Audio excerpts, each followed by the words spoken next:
Hello everybody, welcome to the Misha Francis YouTube channel. I don't know how I'm smiling. Oh, the light keeps going right down. It's like that. It's alright. Lie down, Mariam. Lie down so you're very uncomfortable. Like that. Put this somewhere. Yes, I put somewhere. And put your head there. Okay. Good. I don't even know what if it's a good night or what. I know it's very dark outside. It's very late. But I don't know if it's after midnight yet or I haven't got a clue. But there's a few things I've got to say.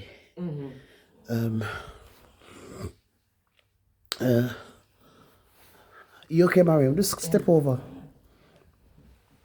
There's a few things I've got to say. I just saw a post on Facebook of 50 Cent, a picture of 50 Cent and a quote saying that 99% of women or black women, I can't remember if it was black women or just women. He said basically, Mariam, he said that 99% of women will leave a man if he's broke, if he's got no money. That's not true, Mariam. It's rubbish. She's talking rubbish. 50 Cent into this is my friend. Say hello, Mariam. Say hello. Tell them it's not true. It's not true. It's not true. Most women, 100% of women, take up broke men with no money and love them 100%. Isn't it true? Yes. And we go with them, we stick with them through thick and thin. And it's actually the men that leave us. They want us when they're broke. And as soon as they get money, they walk away and leave us. Isn't it? You see? They see that's confirmed 50 Cent. You're talking bollocks. You're talking rubbish. I've never heard so much rubbish. I don't know what it's like in America.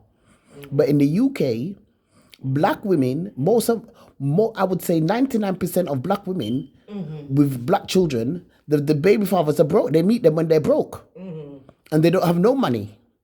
And we stick with the black man through thick and thin.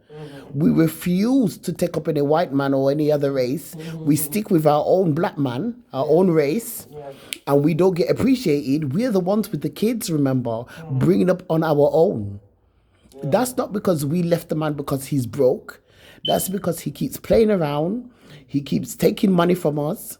He's abusing us, exploiting us, taking advantage of us and our kind heart and our good heart. Yes. Knowing that we always are the one who picks up the tab, the bill, and pay for everything and do everything. So they know they want us when they're broke. But as soon as they get any money or they get any little anything, them gone. They don't want to know you again. You know what I mean? So it's not 50% is talking rubbish. And like I said, I don't know what it's like in America. But in the UK, nothing don't go like that at all. Because if you see 99% of black women in the UK, all their men, when they meet them, they're all broke. You know what I mean? They might get a little successful later, but they meet their men when they're broke. And they stick with them through thick and thin. I mean, if you think about what black women, I can speak from the UK, black women in the UK, there's no holy per rich black men here running around. You know what I mean? It's not America. You know what I mean? Most of them are broke, like a joke. And we stick with them through thick and thin. We show them love, caring. We defend them, we protect them, we fight for them. Yes.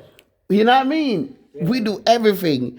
I mean, in the Black Lives Matter protests in 2020 in the UK, these are all broke women with nothing, going out fighting for on the front line for black men protesting. You know what I mean? But these people were not flooding with money or protesting for black men, protesting for justice for George Floyd. These were broke people fighting out there in the cold, sleeping all night. A lot of them. I didn't stay out all night, but I stayed out from like early in the day to late at night. But people was actually sleeping outside the Houses of Parliament to get justice for George Floyd, a black man.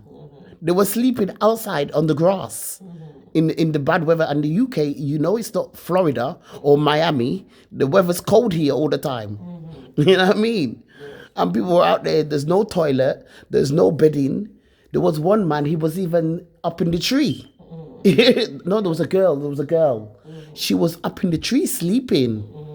She climbed up in the tree and sleep up there right outside the Houses of Parliament. So 50 Cent, I really don't appreciate that at all. You know what I mean? How dare you? We are the one who find the food when your broke ass come. We find nice food, cook up nice dumpling, cornmeal dumpling, and all kind of nice food, chicken noodle soup. You know what I mean? With the chocho and the pumpkin. We're the one who have to go and find the money to bring and make the house pretty and clean and nice and lovely and try to make it nice for you. Make the, bedding clean and fresh and nice bedding so you can sleep comfortable. Your phone's ringing, Mariam. Yes, I will see. Could be Talib. Yeah, so, you understand? What are you talking about? My first daughter, met her husband. He was broke as a joke. He was the one, she was hanging on to him because she kept saying she graduated from uni in law. And she got a good job in the city of London, working hard, supporting him. You know what I mean? He didn't have no good job. He was just a telesales earning £4.50 an hour. She had a good job.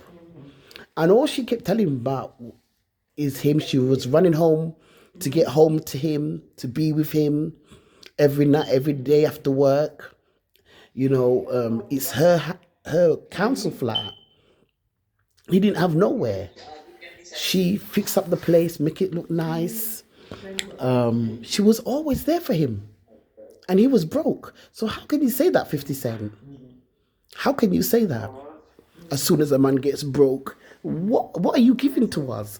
Like I said, I don't know what America's like, but let's talk about it. What are you black men giving to black women? Because me personally, I don't get nothing from nobody. The only thing I ever got was my second baby father, who passed away in 2022. God rest his soul in peace. When I met him, he was really broke. He looked like, I think he just came out of a mental hospital, and they put him in a one tiny little room with a single bed on the Harrows Avenue. And I was living in Harrows Avenue at the time at my dad's place, because my dad had just passed away. And I had my first daughter there. So that was also on Harrows Avenue. And then we met going up Harrows Avenue or something like that. And basically, he had nothing. When I went to his room, he invited me to his room to have a cup of tea and talk. And that's all we did, because we just met. And he had the hospital slippers on in his room, and it was very tiny, a single bed in a really old house on Harrows Avenue near Potter Newton Park.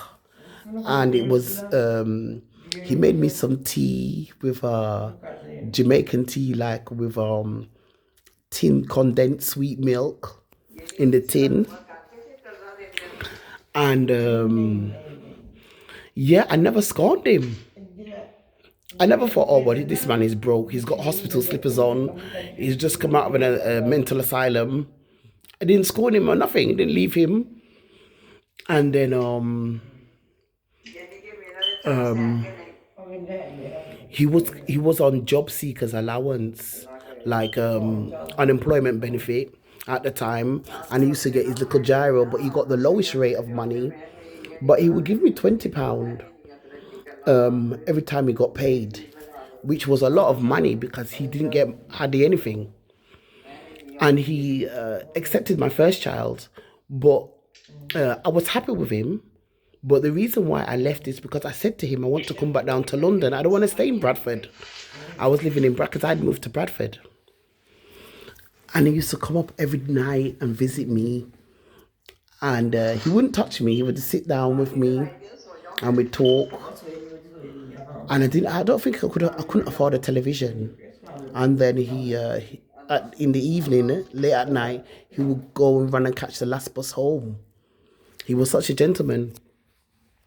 But I left because I wanted to come back down to London. There was no future. And I don't regret that decision because there was nothing down there for my kids to grow up.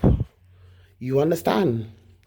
There was nothing down there for my kids to grow up and have something, do something successful in their life. And I'm glad I've got my son. I came to London. I've got my son and I'm glad I've got my other daughter, my third daughter. She's the last one, Iwalewa. So I don't regret it. And I didn't leave him because he was broke. He was broke when I met him. He never had money at all when I met him.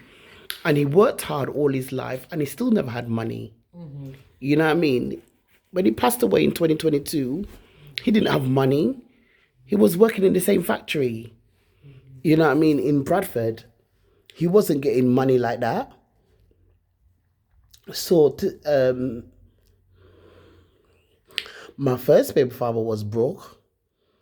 He was collecting his little job seekers allowance or unemployment benefit and teething out people's handbag and purse for a living. But I never saw no money. He never gave me no money. He never gave me nothing. He kept it all to himself because he was a crackhead. So I stuck with him long enough and I met Andre Lee. And I was going to the prisons, Mariam.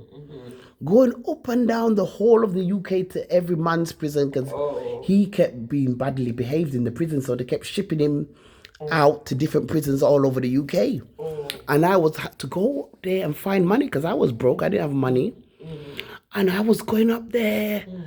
Whenever I had money, I would send him. I would even ask my mom. He even asked my mom, my real mother, to send him money on occasions. And he couldn't get no money from his own mother and his own family. He had a lot of family in London. And only me and my mom, my biological mom, was supporting him. You understand? And as soon as he came out of prison, he was telling me, oh, I love you. I'm going to marry you. We're going to have kids. Put your daughter's name, your first daughter, put my surname on her birth certificate. And me, like a fool, I did. So she's still got that name now today, Lee. Andre Lee. Tashana Lee. And he said, I'll make everything up to you. I'll be a good father. And, all this chat in the prison letters. So he was doing about 6.5 years. So then he used my address to apply for parole, for home leave, before you get the parole. So I agreed, obviously, because he was saying, oh, we'll make a family, we'll fix up the house together, we'll get a job. And when he came out on home leave, they checked with me. I said, yes. I'm his girlfriend. He's coming to me on home leave, and it was just for the weekend. He was meant to go back after 2 or 3 days. So he came round to my house. I took him round to my stepmom's house on Harrows Avenue, 64 Harrows Avenue, where my dad used to live. And basically, he quickly, desperately had sex with me on the bed upstairs in the attic. And it was horrible. Because I didn't want sex. I felt, no, not here, not here. My mom, my brothers and sisters are there. My mom's there. Everybody's awake. And I thought, no, not here, not now. And he was so hungry for sex because he didn't have it for so long. He just jumped on me and held me down. And You not tell me it's no, it was horrible. It was horrible. He was ramming and jamming. And I thought it was so uncomfortable and painful. our first life, you don't tell It was awful. It was like going through our first life, you don't tell like that. no, it was horrible. It was like going through torture. And then he was ramming and jamming like I was a piece of meat. And then when it was awful, horrible experience. When he finished, he get up now and then he want to go out. And then I can't remember how it went, but I know when he came to Bradford, over to Bradford, to my house there, I had a 2-bedroom. It was an old house. It wasn't very nice and it was very tiny. He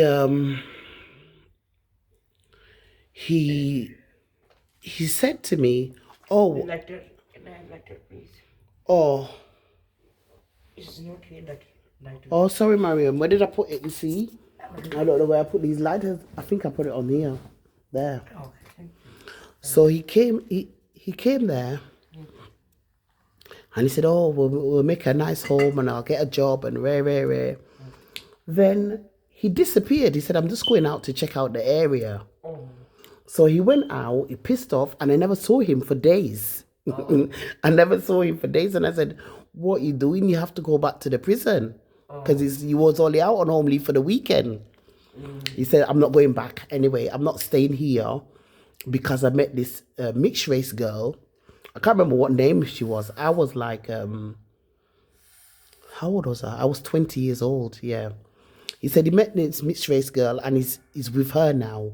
He said she's got a nicer house. She's got a television, because I couldn't afford a television or a fridge or any furniture. So I had one little 2-seat sofa, cheap one. I didn't have no fridge. I didn't have no cooker. I had a 2-ring thing there that I used to plug in to cook. I couldn't afford a television and I couldn't afford to decorate and stuff like that. And I couldn't afford carpet and stuff. So he said, "Oh, I'm not staying here. I'm staying with my new girlfriend now." So it hit me like a hammer. I was like, "What?" But I just took it. I didn't say nothing. I thought, "Oh, wow." So he says, "Sorry, I'm going." So he left and left me like that. And that's how I met my second baby father, Danny, who passed away, like I said, in 2022. God rest his soul in peace. Beautiful spirit, beautiful soul. That's how I met Danny. Because Andre just used me and dumped me because I didn't have no money. And I didn't have no fridge. I didn't have no cooker. I couldn't afford it. And I didn't have no carpet or nothing. So he said her house is better. She's got everything because maybe her mom helped her, you know what I mean? Her mom was in a better position to help her. And then I noticed when I went into the wardrobe to take out Shana's brand new clothes, one of her brand new dress, all the clothes, brand new clothes that I bought for Shana had gone out of the wardrobe. No, I think he had the key. He took the key, so he came back when I'd gone out and stole everything. I'm like, then we used to have an income support book, which you take to the post office, they stamp it, pull out a page on each stamp. Each week you go there and give you the money and the milk tokens. He stole the whole book. And then the post office called me in, or the DWP, and I went to the post office and they showed me his signature. They said, "Do you know whose signature this is?" But I didn't say, I just said, "Oh, I don't know." But I knew straight away. I didn't want to grass him up because he's on parole. He was out on a home leave and he didn't go back. And I thought, I don't want to add to his, sentence. So I said, "I don't know." But I recognized the handwriting. It was Andre's. That was definitely his handwriting because remember, he'd been writing to me for years in prison. All these love letters that meant nothing. He was just a liar. So basically, I recognized he was cashing all the Tashana. I mean, that was Tashana's money. She was my first baby, and that was to buy her Pampers and her milk and her everything, her clothes, everything. And and put the electric and the gas. He just took the whole lot. I was cashing it. Very bad. So I had to go through the motions to get back a new book and explain, and then he stole all her clothes out of the wardrobe, the new ones that I bought for her, and people had bought for her, and he sold them because he must have been taking crack. Oh. So he was stealing and selling everything, and he had the key to my house. But he's with this mixed race girl. So what happened was one day I was in Leeds at my stepmom's, and my sister was there, Yvonne. And Yvonne was working in St. James's Hospital then as a private secretary. So she had a little rundown red car. So Andre came to me with a white friend. This white guy kept coming across to me like some kind of BMP business. He came with this white guy. He said it's his friend he met in prison. So he said, I need to borrow your sister's car. I said, you can't do that. I said, where you going to go with my sister's car? He said he's going to drive back down to London. He's got to get back down to London to see his mum, because he hasn't seen his mum for years because he's been in prison. And only I was visiting him, you know what I mean? So I asked Yvonne, me like a big fool now, I asked my sister Yvonne, I said, please, can you borrow him the car? She said, no, I'm not doing it. I said, please, Yvonne, please. He hasn't seen his mum. And so by the time I put on all that show, Yvonne just said, okay, then here's the key. Are you sure he can drive? And I said, yeah, he can drive. I thought he could drive. It's crazy. I thought he could drive. You know, the guy couldn't even drive. So I handed him the key. I didn't know. So he said, come with me. I went up to London. So I said, okay, I'll go to see my friend Natalie Edwards that lives in West London on Ashmore Road at the time. So the white guy was sat in the passenger seat at the front, Andre in the driving seat driving, and I was at the back. So off we set off from Leeds to London in my sister's car, and he's promised he'll bring it there, come back down once he's seen his mum. He'll just stay there for a couple of days and bring Yvonne's car back down. So Yvonne said, make sure he does, because she needs it to get to work. So we're driving now, and I noticed as we're driving on the motorway, he's swaying, the car's swaying to and fro, and I'm thinking, this guy, Andre, can't drive. It dawned on me when we were on the motorway, and he's jamming and he's jerking the car up and down and he's swerving all over the motorway. I realized, shit, this motherfucker can't even drive. I thought, what? I thought, oh my God. And then the white guy there was just laughing at me all the time like I'm a big joke, like I'm an idiot. You know what I mean?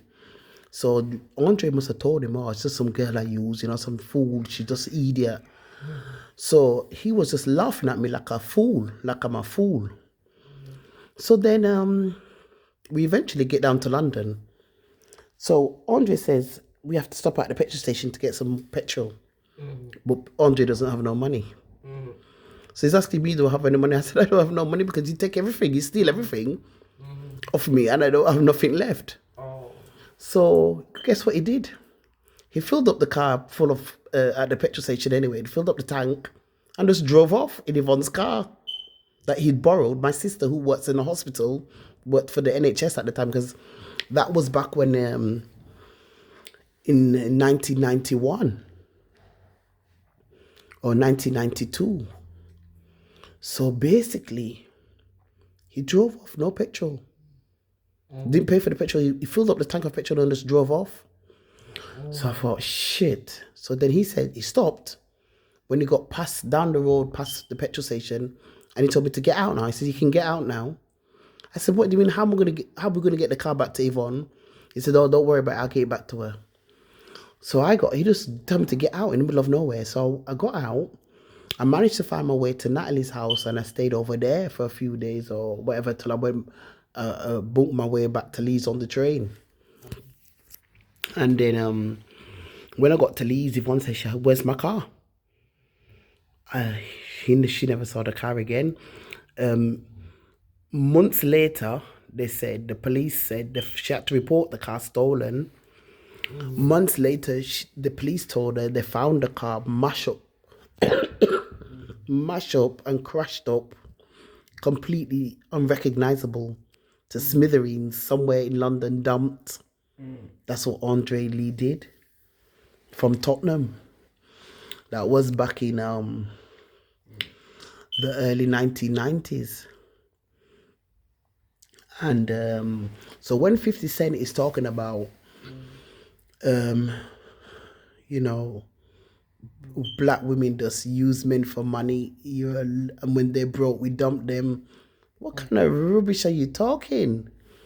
My God, we go through the worst. And we take up these broke men, they're all broke. And we try to instill something into them so that they can be constructive. And they take the piss, you know. And then when he got picked up in London because he stole another car in London, and he was driving the stolen car, and the police picked him up and found out that he was meant to go back to prison and he didn't. So he didn't get his parole then. He had to stay in longer. Plus he got sentenced in for other offences, armed robberies that he was committing, or, you know what I mean, while he was out there on home leave. So guess who he called when his ass was banged up back in prison, and a mixed race girl in Bradford? She dumped his ass. She didn't want to know. Who did he contact again? Me. Oh, Michelle, I love you. I didn't mean it. It's just because I haven't been on street for such a long time and my head went crazy and rare. But you're the one I really want. You're the real one. You're the rare, and all this kind of bullshit. So me, like a fool now, take up myself, start sending money again. And I just remember me, my sister Lizetta, and my cousin Patricia, we all went up there because he said he needed a hi-fi. So I got him a hi-fi system, and brought it up there all the way to some prison in the UK, in the middle of nowhere. It wasn't London, it was far from London, in the sticks, you know, in the middle of the countryside somewhere, far away. We carried it, all three of us, to the prison to give him, because that time you could bring up things like that and just hand it over. I remember only one time Motson gave me some money, and I went, and because he was out thieving as usual, and he must have made a lot of money, so he gave me some money, a few £100. So I went to the jewelry shop in the Leeds City Centre, and I bought Andre a brand new big thick gold chain, because it was his birthday, Andre's birthday, the 7th of June. You know, so I bought him a big thick gold chain. I bought him, that must have cost about £450 or something like that. And then I bought him a whole heap of other stuff. And then I jumped in a black cab from Leeds all the way to Northumberland, HMP Northumberland. No, HMP, it was in Northumberland near Newcastle, you know. Excuse me, with roses, fresh roses, and everything I bought up there for him, and plus cash. Or Moxie must have given me a good money that day. That was the only time he ever gave me money. And then I put cash in there as well for his private spends. And then when I got there, it was so late, the visiting time had finished, so the prison officer said, don't worry, I'll make sure he gets everything. And he got everything, because he phoned me and said, oh, thank you for the gold chain, it's wicked, and all the presents I bought him, he was so happy, and the money too. So then 2 tools now, a little bit later, I went up to visit him, and he told me, the prison officers stole the gold chain. Oh. So I said, what do you mean they stole the gold chain? Because I couldn't see the gold chain on him. I said, where's the gold chain? He said, the prison officers stole it. So what I did when I got home, I phoned, that was back in the early 90s, remember? I phoned the prison in HMP Northumberland. I phoned direct and asked to speak to the top governor. Now, back then, they put me straight through because I was very well spoken then, back then. I was very well spoken. And they put me straight through to the governor himself. And I remember speaking to the governor and he said, "You sound like a lovely, very nice lady, Michelle." So I said, "Yes, but I bought my boyfriend a gold chain for his birthday, and I drove up there in a black cab from Leeds to Newcastle, and he's saying now that the prison officers have stolen it." So the governor says, I'm going to investigate and find out where this gold chain is. And he phoned me back, the governor. But I can't remember, it was such a long time ago, but the governor did phone me back with news. But what I found, I can't remember how I found out. I don't know, it was through the governor or what, but basically, you know what Andre did? He lied to me. The prison officers didn't steal it. He sold it in there for crack. Because by that time, he did the crack era, that was the crack time there. So a lot of crack was going into the prisons, and he was bang on crack. Whether it was outside or in the prison, he developed this crack habit, this drug addict habit, but he was bang on crack, and he sold my gold chain that I bought him for his birthday. Soon after I bought it for him and brought it all the way up there, he sold it for crack. And then he lied to me and said the prison officers stole it because he was telling me, he often told me that the prison officers used to bully him. So I believed him, but it wasn't so. He sold it for crack in there, but he didn't know how to tell me.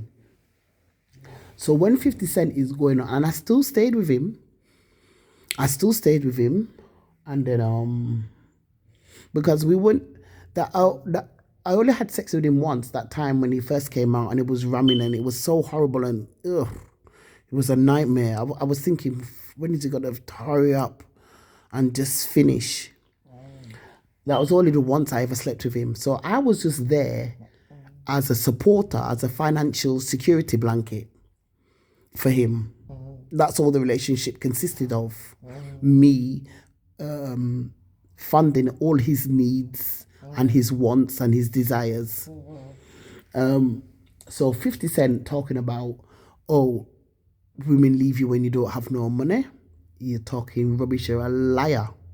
You just love to make black women look bad because you end up with, you know what I mean? You don't trust black women. A lot of these black men now, some of them, they don't trust black women, They think they were gold diggers. But it's a rumor. Because when you really sit down and listen to the stories of the black women, nothing don't go like how they say, So anyway, I'm definitely not a gold digger. And I want to say something. I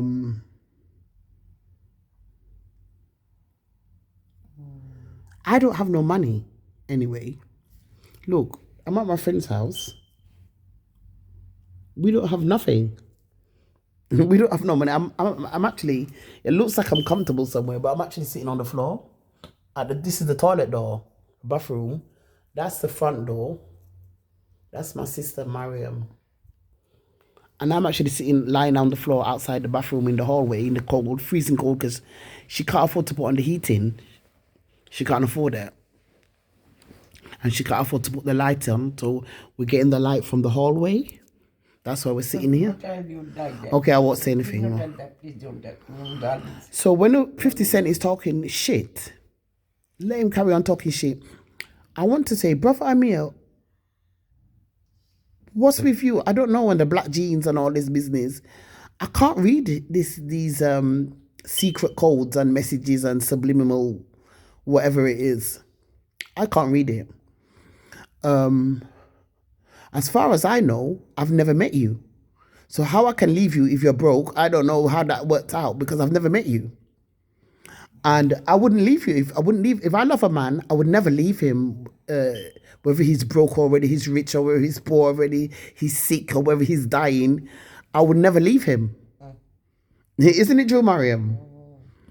Now, how many black men would stay with their woman if she got run over by a car and ended up with no legs in a wheelchair and as an amputee or something like that, or she had a stroke or something? You know, because I know this guy, this Jamaican guy, he had a stroke near me. He lived down the road, and when he had a stroke, it was very bad. He was had it with any speech and unable to use his arms and legs. And he couldn't go to the toilet or nothing, or he couldn't cook or no, he just have to lay down in the bed.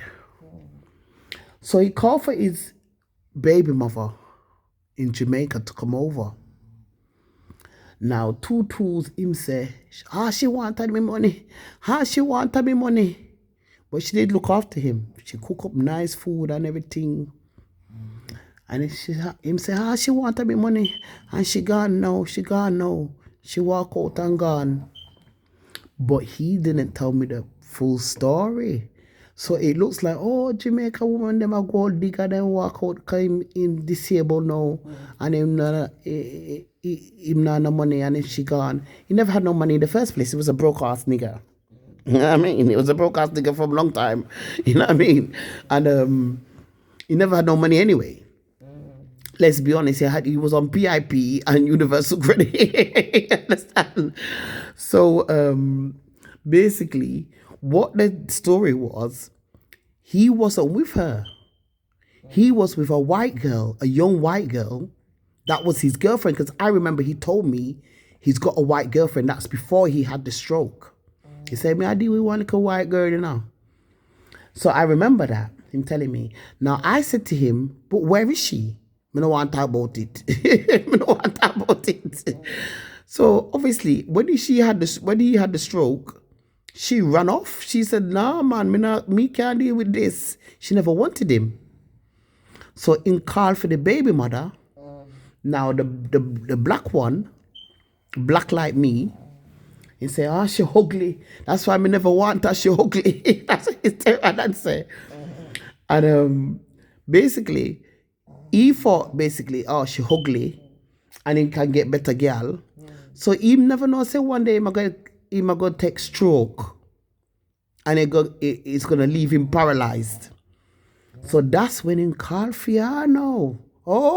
He remember saying him have baby mother. She had 2 or 3 kids to him in Jamaica from way back in the 80s. All that time, him forget about her, you know. As soon as throat lick him, I'm a baby mother this, you know. I remember saying baby mother and him called for her and him give her a little money and him give her little things them for all, like him jewelry for all, so that she can live in the house as his full-time carer and take him out, wash him because he couldn't go to the toilet. So she have to change him nappy, wipe him bottom, wash him down, and make him wee-wee, there's something there, the tube, wash him down, cook him dinner, clean up the place, 24-hour round care. Because if him need changing in the night time, she have to come down at it from the bed and come down and change him and all them kind of something there and feed him and give him medication and all them something there. So she get tired of it. She said, listen. So when the whole story come out, he start to confess. He said, well, in the 80s, me kick her down the stairs one day and him thump her that. He said he used to beat her badly. She was poor back home in Jamaica. At them time, she didn't have nothing and she had 3 kids. He didn't have nothing. He didn't have no money. You know what I mean? And she was with him through thick and thin when he had no money. And I think she had 2 or 3 kids to him and 1 died. And he left her because his face said, look at you. When he left her, he was starting to make money then. So whether he was getting into the drugs thing, you know what I mean? Because I think that was from the 80s. And then he started getting a little bringing through certain money in my flex with. Him get a little bringing and him start sell out the drugs them and start make money. and start feel say him too high fear this ugly black sitting way him no want her. So he left her with all the kids. Because she said she bring up the kids herself. She had to find money, that's why his kids don't talk to him. His kids they never talk to him because he was not there for them. And it was mommy who had to find food, cornmeal porridge, car come give them and cook. Finally found somewhere, car come bring and cook, give them for eat. Daddy was feeling too high. So that's why. And then when she turned around and said, "You not give me no money for the picnic them, and they're hungry, and I feel you picnic them, you are the daddy for the picnic them." And he get mad because he said he was ignorant them time there. And then thump her down and kick her down and say, "Hey girl, who you chat to? You feel say you chat to idiot." And he used to kick her down the stairs badly. Kick her up in her face and thump her up in her face. So now him take stroke. He was with a white girl first before him take the stroke. And different woman. You know what I mean? And then he was with a black woman before that, but she died. And then now him take stroke and paralyzed. He call for the one he call ugly. The same woman he call ugly as him call for, because she was the only ugly one that was prepared to come and change his shitty nappy and wipe his bum and wash him down and wash his armpit and crub out in teeth, in mouth, and give him food and put the change. I want to go to toilet. Oh my God, that's a long thing now, Mariam. Come this way. Oh my God, that's a long thing now. Hang on. Let me move on. There's something there. Lord God have mercy. Hard life, yeah. Hard life, yeah. That means you have to pull back the blanket. Oh, just wait. I said the blanket. Oh. Okay. So anyway, that was the story. So she will harbor up the hunger after all them 30, 40 years. The people then grow up and one died. So can you imagine the pain when a child died? Because she couldn't afford the medicine. She didn't have no money for the medication and the this and the that. And he died as a child. I don't know if he died as a baby or he got shot when he grew up. He got shot and killed or something. So the pain, the father was never there for her. She had to go through all that by herself. So when him take stroke and call for her, because everybody else ran away and left him, nobody was coming there. Only she came back there and felt sorry for him.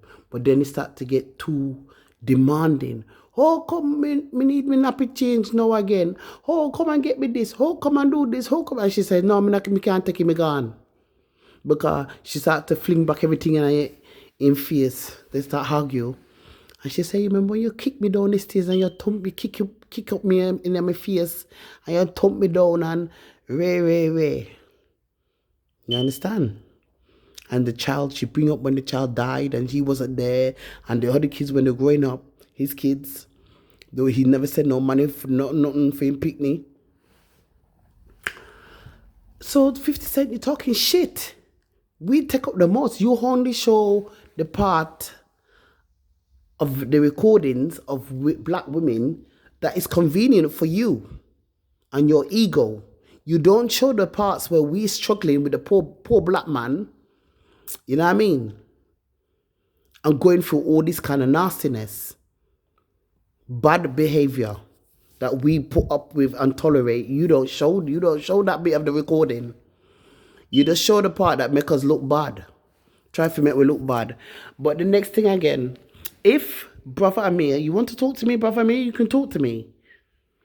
You know what I mean? I would never leave a man because he's broke. Because it's not money that makes a relationship as far as I'm concerned. Money does not make a relationship because a man can be rich and I'm not attracted to him. So it's no use to me. His money will be no use to me because I'm not attracted to him. So I'm not stay with him if I'm not attracted to him, if I'm not feeling some kind of something there for the guy. You understand? So it doesn't matter how much money a man has. I know that all the black women I know, they're not sleeping with no man unless they have a feeling that it's a guy that they feel for. It doesn't matter how much money they've got.